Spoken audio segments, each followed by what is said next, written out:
தேசிய அளவில் உங்களுக்கு ஏதாச்சும் ஒரு பதவி கொடுக்கறதுக்கு வாய்ப்பு இருக்கா? நல்லா இருக்கேன், ஆடு மாட்டோடு இருக்கேன், விவசாயம் பார்க்குறேன். புளிப்பால் கறந்து குடிச்சவன கேவலம் பசும்பால் கறக்க விட்டாங்க.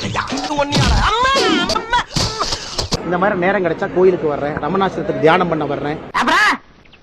என்ன பண்ற? தேவையில்லாத வேற வேலையில் நான் மாட்டல, என்னோட பணியை சந்தோஷமா செய்யறேன், என்னுடைய வாழ்க்கையில நிம்மதியாக இருக்கின்றேன்.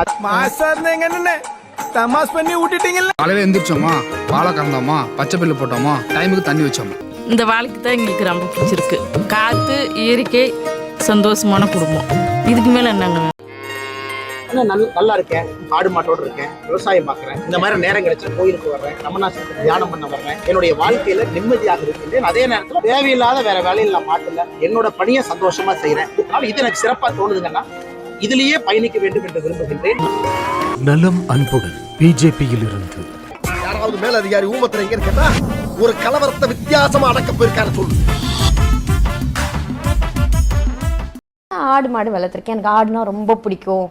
ஆடு பார்த்தா நான் காலை தொட்டு கும்பணும்னு ஆசை வரும் எனக்கு அப்படின்னு சொல்லுவாங்க. ஆனால் அடுத்த செகண்டே போய் பிரியாணி சாப்பிட்ற வீடியோவும் பார்த்தேன். நான் அது சாப்பிட்டதுக்கு அப்புறம் ஒரு ஸ்மைல் விடுவார்ல, அது இன்னும் நல்லா பிடிக்கும்.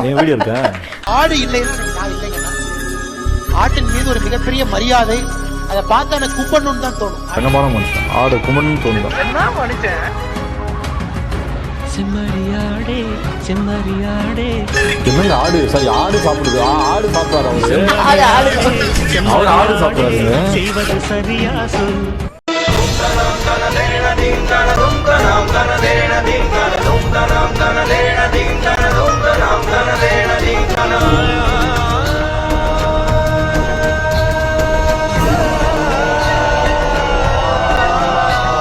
இந்த மாதிரி நேரம் கிடைச்சா கோயிலுக்கு வர்றேன், ரமணாசிரத்துக்கு தியானம் பண்ண வர்றேன்.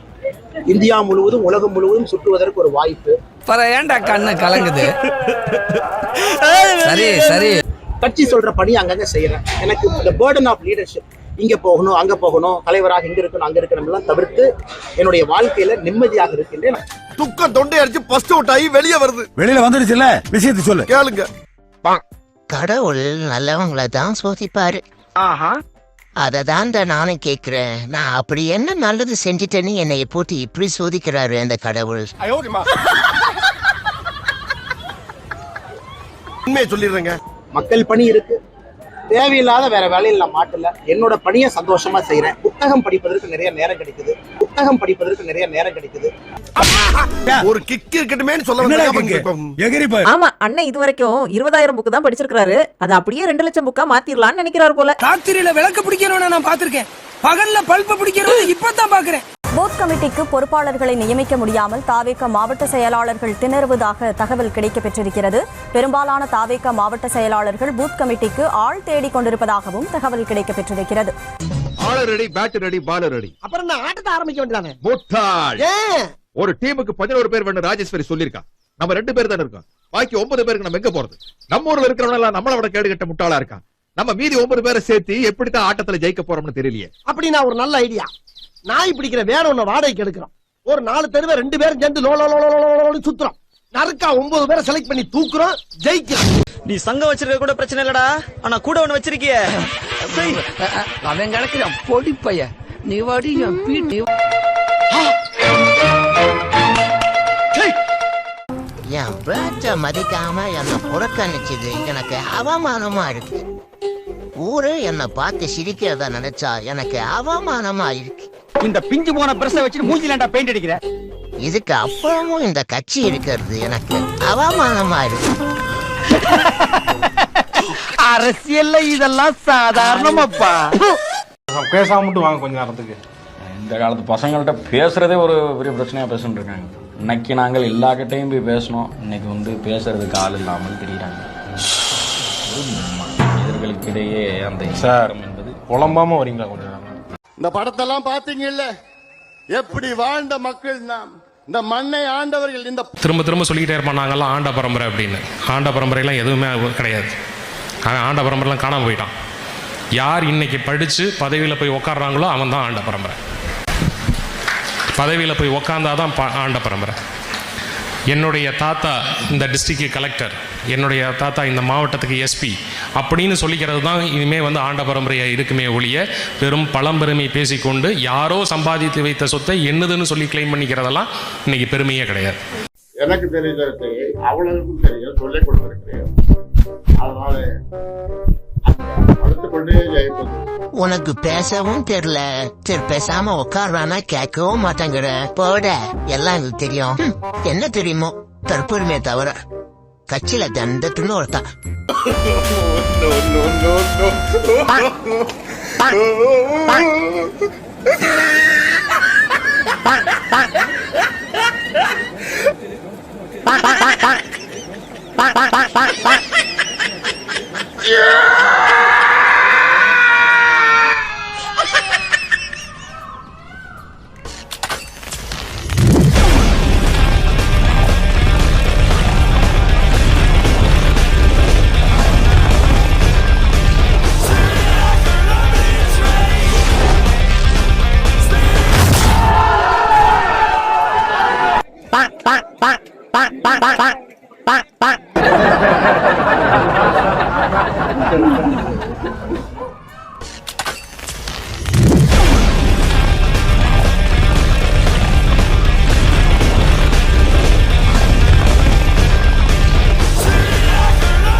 இன்னைக்கு பழைய பழனிசாமி மாதிரி நினைச்சிட்டு இருக்கீங்களா? இன்னைக்கு பழைய பழனிசாமி மாதிரி நினைச்சிட்டு இருக்கீங்களா? இன்னைக்கு பழைய பழனிசாமி மாதிரி நினைச்சிட்டு இருக்கீங்களா?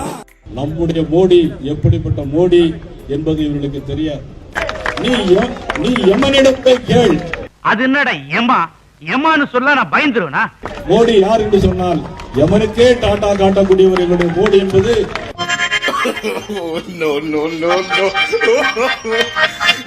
Good joke.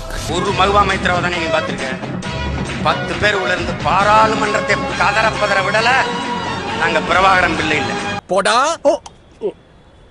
கட்ட பையில எல்லாரும் தலைவர் படத்தை வைக்கணும். பெண்களா இருந்தா பேச்சு கொடுத்துட்டு போகணும். பதவி பிரமாணம் எடுக்கும் போதே தமிழ் மீது, என் தாயின் மீது, எங்கள் தலைவன் பிரபாகரன் மீது உறுதியிட்டு பதவி என்னென்ன சொல்றான் பாருங்க. அம்மா மாரியம்மா தாயே, அம்மா, ஐயோ, ஐயா, ஐயா, இது இல்லைங்க, இவரு ஐயா. ஐயாவா? அவர் அப்படியே உரிச்சு வச்ச மாதிரியே இருக்கார் பாருங்க. பிஜேல அப்படியே இருக்குங்க. எவ்வளவு பெரிய கேவலம் தெரியுமா? ஏற்கனவே உலகம் பூரா திரிச்சுக்கிட்டு இருக்கு. இதுல வேற இப்படி ஒரு தேவையா? என்னமோ இவங்களுக்கு வலிஞ்சு விழுந்து விழுகிற மாதிரி எல்லாரும் விழுகணுமா? அதுகளுக்கு என்னன்னே தெரியாது.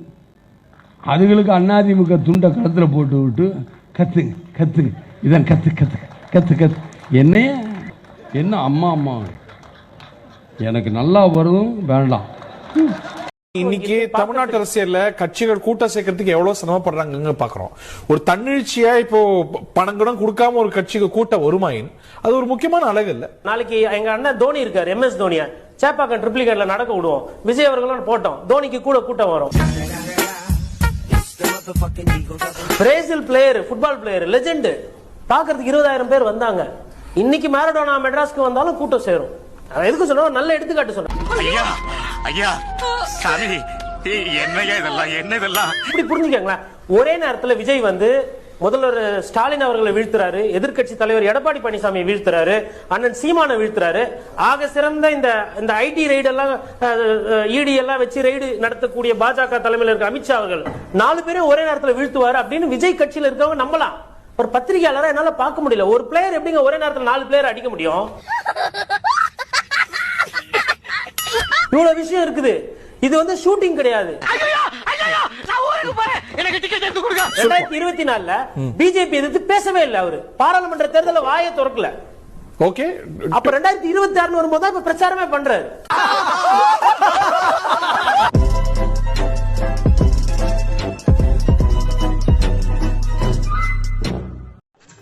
உயிருக்கினிய உறவுகள் அனைவருக்கும் அன்பும் வணக்கமும்.